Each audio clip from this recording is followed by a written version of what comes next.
Hi there and welcome back to the channel once more. So today, treat for you, we're doing the review on the Matchbox Classics, the purple range, but a real important one today. It's the German Panther tank. So this is got some lovely artwork on the front, another classic Roy Oxley bit of art. This one is seen here fighting out a battle in the middle of Italy, would you believe? Hence the sort of Italian style camo and quite blue skies in the background. And it says the Panther tanks of the 26th Panzer Division pound the Allied forces in bitter fighting following the Allied 5th Army landing at Salerno on the 9th of September 1943. So some real heavy fighting going on. Now on the top, of course, first of all we should say this is Pk-73, so it's one of the very first early generation. It's a 1973 absolute original. I don't know if you see that there at the bottom. 1973 Lesney Products Limited. So on the top, true to form, we've got the rather attractive paint scheme actually that I'm recommending for this Italian campaign, which is it's almost like nearly polka dots almost, isn't it? But it's quite a nice broken up pattern. On the other side, true to form again, we've got them advertising there. What have we got? We've got the Sherman, we've got the Comet, we've got the Humber, and the Panzer Auf 3, Auf L. This, of course, superseded the Panzer 3. And then, of course, on the back, as usual, we've got the traditional window box, typical of the 73 first generation, and we've got this sort of artist's impression of the finished kit. Unpainted as you would have it if you just put the decals on at the end, complete with diorama with a little bit of foliage in the background. Looks beautiful. This is a real nice one. I'm quite fortunate with this one because it was a bit like buses, you know. I didn't have any of these. I couldn't get my hands on a decent one.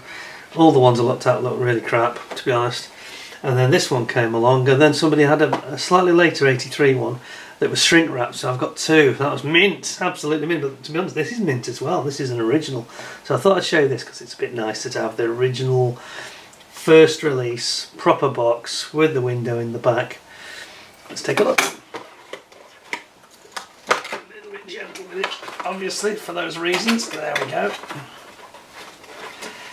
I do love these Matchbox kits. You know, they're two colour kits when they're in the purple range, and in the orange range they're almost three colour kits. But here we go, there we are. Now then, I've got a feeling that we've got some more North African styled, it's very North African style. I'm just thinking about this and looking at it and thinking how similar it looks to the Vespi that I recently did. The diorama is awfully similar in many ways. It's a little bit surprising in Italy, but anyway. What have we got? Have we got any decals? Yes, we have. Start with them as always. So, here we are. So, fairly straightforward. Two divisions, the 2nd Panzer Division or the 26th Panzer Division. The 2nd Panzer Division, I believe, is the one that's in, pretty sure that's the one that's in Italy, and the other one is the Normandy campaign. Nice decals, look great actually, look like they've worked no problem. Get some water on them tomorrow.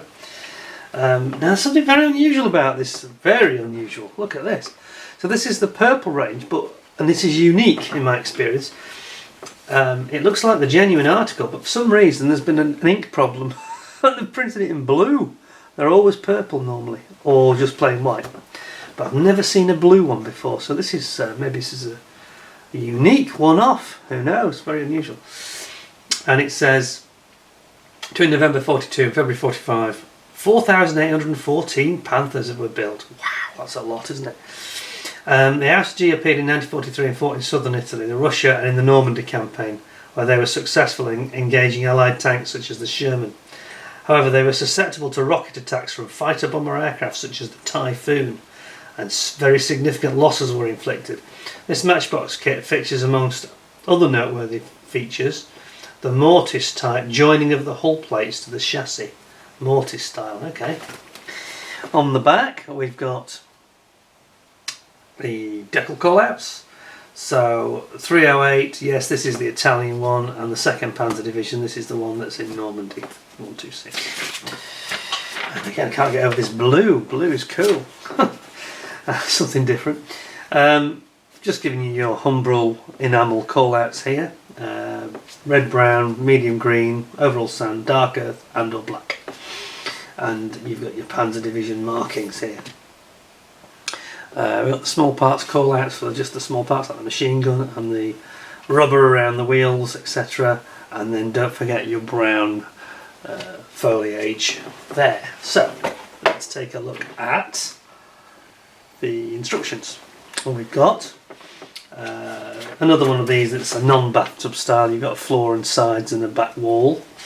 So you build them up together, then you build your drive sprocket wheels, and then all the wheels go on.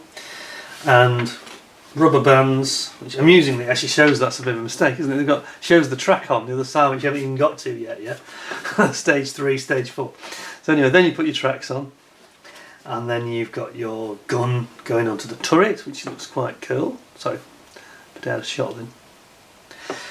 Gun goes onto your turret, mantlet goes on the front. Then you put your foliage in for your diorama, and then very simple construction. This one, you just bring them together.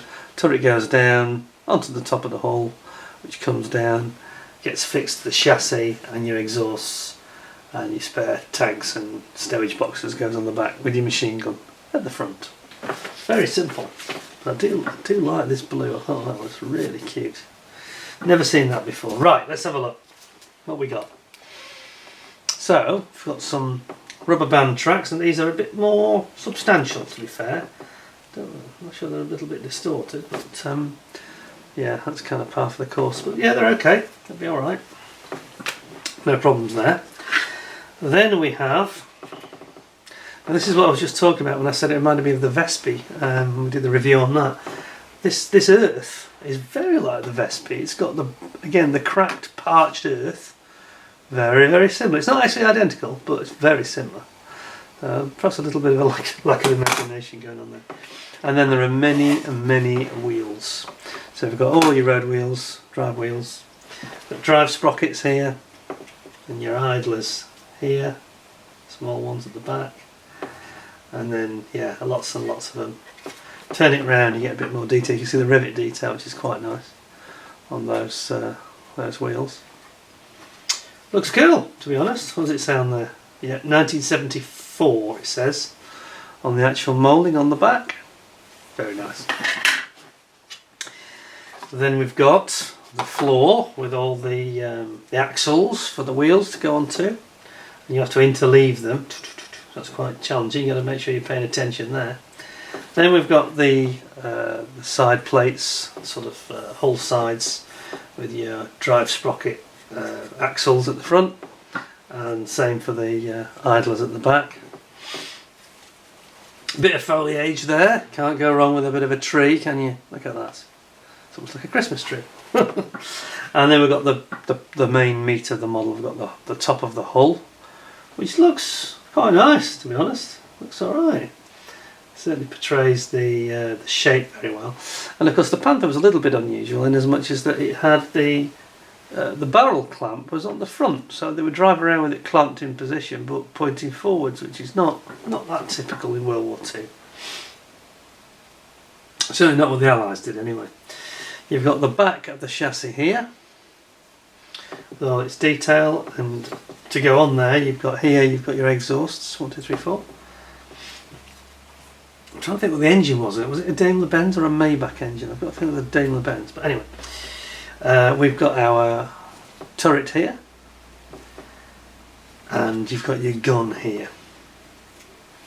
You've got your mantlet for the gun there, and the sort of outer mantlet glasses here, and that's it really. And your stowage boxes at the back here. So it's a nice one, I've got to say. That's it's a bit of a Matchbox classic, this. I suspect that a lot of you watching this will have made this, and it'll be very familiar to you, and it'll bring back the memories, I hope. Especially when you see that image on the back, you know. Nice kit though, nice kit. Can't go wrong with a Panther, can you? Anyway, hope you enjoyed it. I give that, you know, 8.5, 9 out of 10, no problem at all. Looks great. Hope you enjoyed the video. If you did, please give us a like, share it with friends, and subscribe if you haven't already. And don't forget to click the notification bell, because then you'll get notification of upcoming videos about to be released, and enable you not to miss out on anything. And no doubt in the very near future we'll be along with another one soon. And in the meantime, thanks a lot for joining me, and take care of yourselves, and hope to see you soon. Thanks a lot. Bye for now.